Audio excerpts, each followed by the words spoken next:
भाईजान नूर खान बेस में आके गिरा है। ये अटैक हुआ है नूर खान बेस पे, बिल्कुल घर के सामने। अभी एक जहाज गुजरा है और ये नूर खान बेस के ऊपर अटैक हुआ है। ഇന്ത്യയുടെ പ്രത്യാക്രമണത്തിന്റെ ദൃശ്യങ്ങൾ അത് പാകിസ്ഥാൻ തന്നെ പുറത്തുവിടുകയാണ്. പാകിസ്ഥാൻ സൈന്യം തന്നെ സ്ഥിരീകരിക്കുകയാണ്. ഇത് ഈ കാണുന്നത് റാവൽപിണ്ടിയിലെ, അതായത് പാക് സൈന്യത്തിന്റെ ഹെഡ് ക്വാർട്ടേഴ്സ് ആണ് റാവൽപിണ്ടി. ആ റാവൽപിണ്ടിയിലെ നൂർ ഖാൻ എയർ വ്യോമത്താവളം എങ്ങനെയാണ് ഇന്ത്യയുടെ ആക്രമണത്തിൽ തകർന്ന് തരിപ്പണമായതിന്റെ ആ ദൃശ്യങ്ങൾ പാകിസ്ഥാൻ പൗരൻ തന്നെ ചിത്രീകരിക്കുന്നു.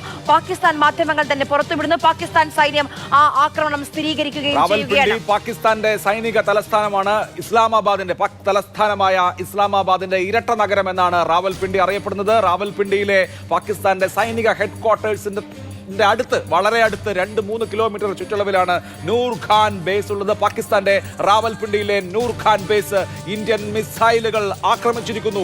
ഇന്ന് രാവിലെ നടന്ന സംഭവമാണ് റാവൽപിണ്ടിയിലെ നൂർ ഖാൻ ബേസ്, അതുപോലെ മുറീദ് എയർബേസ്. പാകിസ്ഥാനെ സംബന്ധിക്കുന്ന വളരെ പ്രധാനപ്പെട്ട 2 എയർബേസുകൾ നൂർ ഖാനും മുറീദും ഇന്ന് ഇന്ത്യൻ മിസൈലുകൾ ആക്രമിച്ചിരിക്കുന്നു. പാകിസ്ഥാനിൽ നിന്ന് തന്നെയുള്ള ദൃശ്യങ്ങളാണ് കണ്ടത്. അതുപോലെ തന്നെ മറ്റ് സൗത്ത് പഞ്ചാബിലെ എയർബേസും ഷാർക്കോട്ട് ബേസും 4 പാകിസ്ഥാൻ ലക്ഷ്യസ്ഥാനങ്ങളാണ് ഇന്ത്യക്ക് ഇന്നുണ്ടായത്. അത് പാകിസ്ഥാനെ സംബന്ധിച്ച് നോക്കുമ്പോൾ പാകിസ്ഥാന്റെ ഏറ്റവും പ്രധാനപ്പെട്ട സുപ്രധാനമായ മിലിറ്ററി ഇൻഫ്രാസ്ട്രക്ചറാണ്. ഇന്ത്യ സൈനിക ലക്ഷ്യങ്ങൾ വെക്കുമ്പോൾ പാകിസ്ഥാൻ സിവിലിയൻ ലക്ഷ്യങ്ങളാണ് വെക്കുന്നത്. ഇന്ത്യൻ അതിർത്തിക്ക് ഉള്ളിലേക്ക് പാകിസ്ഥാൻ കടന്നു കയറുകയും ഇന്ത്യൻ സിവിലിയന്മാരെ ലക്ഷ്യം വെക്കുകയും ഇന്ത്യൻ ടൗണുകൾ ഉറി, രജൌറി അടക്കമുള്ള ഇന്ത്യൻ നഗരങ്ങൾ പാകിസ്ഥാൻ ലക്ഷ്യം വെക്കുന്നു. അപ്പോൾ കൃത്യമായി ഇന്ത്യ ലക്ഷ്യം വെക്കുന്നത് പാകിസ്ഥാനിലെ മിലിറ്ററി സ്ഥാനങ്ങളാണെങ്കിൽ ഇന്ത്യൻ സിവിലിയന്മാരെ ലക്ഷ്യം വെക്കുന്ന ഭീരുത്വം പാകിസ്ഥാൻ ഇപ്പോഴും തുടർന്നുകൊണ്ടിരിക്കുകയാണ്. പാകിസ്ഥാനെ സംബന്ധിച്ച് വലിയ തിരിച്ചടിയാണ്. ഒരു ഭാഗത്ത് പാകിസ്ഥാന്റെ ഒരു മിസൈലുകളും ഒരു ഡ്രോണുകളും, ബാലിസ്റ്റിക് മിസൈലുകൾ വരെ കാർഗിൽ യുദ്ധത്തിന് ശേഷം പാകിസ്ഥാൻ ഇന്ന് ഇന്ത്യക്ക് നേരെ പ്രയോഗിച്ചു. പക്ഷേ ഒരു മിസൈൽ പോലും, ഒരു ഡ്രോൺ പോലും ലക്ഷ്യം കണ്ടില്ല.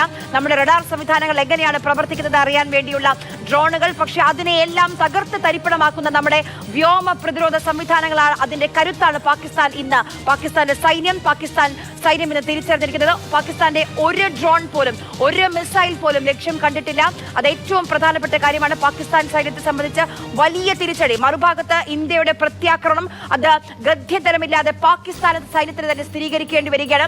പാകിസ്ഥാന്റെ തന്ത്രപ്രധാനമായ 4 വ്യോമത്താവളങ്ങൾ, അതിൽ ഒരു വ്യോമത്താവളം. ഒരു സുപ്രധാനമായ വാർത്ത വരുന്നത് ഇന്ത്യയുടെ BSF ബോർഡർ സെക്യൂരിറ്റി ഫോഴ്സ് ജമ്മുവിലെ പാകിസ്ഥാന്റെ കൂടുതൽ ടെറർ ലോഞ്ച് പാഡുകൾ തകർത്തിരിക്കുകയാണ്. അതായത് ലൂണിയിലുള്ള, സിയാൽകോട്ട് ജില്ലയിലുള്ള ലൂണിയിലുള്ള പാകിസ്ഥാന്റെ ടെറർ ലോഞ്ച് പാഡ് ഇന്ത്യ തകർത്തിരിക്കുന്നു എന്ന പ്രധാനപ്പെട്ട വിവരം കൂടി വരികയാണ്. കനത്ത ആക്രമണം പാകിസ്ഥാന് ഇന്ത്യയിൽ നിന്ന് നേരിടേണ്ടി വരികയാണ്. നേരത്തെ തന്നെ ചില പാകിസ്ഥാൻ റേഞ്ചേഴ്സിന്റെ പോസ്റ്റുകൾ കത്തുന്നതിന് ദൃശ്യങ്ങൾ വന്നുവെങ്കിൽ ഇതിപ്പോൾ സിയാൽകോട്ടിൽ ഇന്ത്യ കനത്ത ഒരു ആക്രമണം നടത്തിയിരിക്കുന്നു. സിയാൽകോട്ടിലെ ടെററിസ്റ്റ് ലോഞ്ച് പാഡുകൾ കേന്ദ്രീകരിച്ച് ഇന്ന് ഇന്ത്യ നടത്തിയിരിക്കുന്ന വലിയ ഒരു ആക്രമണം BSF അത് ഔദ്യോഗികമായി സ്ഥിരീകരിക്കുന്നുണ്ട്. മെയ് 9-ാം തീയതി കൃത്യം 11 മണിക്കാണ് ഇന്നലെ രാത്രി 9 മണിക്ക്. ഇന്നലെ രാത്രി 9 മണിക്കാണ് പാക് റേഞ്ചേഴ്സ് ജമ്മുവിനടുത്തുള്ള BSFന്റെ പോസ്റ്റ് നേരെ ആക്രമണം നടത്തിയത്. അത് പ്രതിരോധിക്കുക മാത്രമല്ല ശക്തമായ തിരിച്ചടി BSF നൽകിയെന്നുകൂടി അറിയിക്കുന്നുണ്ട്. BSFന്റെ പ്രസ്താവന പറയുന്നത് ഇങ്ങനെയാണ്: The terrorist launch pad at Luni district Sialkot opposite to Akhnur area was completely destroyed by the BSF എന്നാണ് BSF പറയുന്നത്. അതായത് BSF പാകിസ്ഥാനിലെ ലൂണിയിൽ, സിയാൽകോട്ട് ജില്ലയിലെ ലൂണിയിലുണ്ടായ പാകിസ്ഥാന്റെ ടെററിസ്റ്റ് ലോഞ്ച് പാഡ് തകർത്തിരിക്കുന്നു.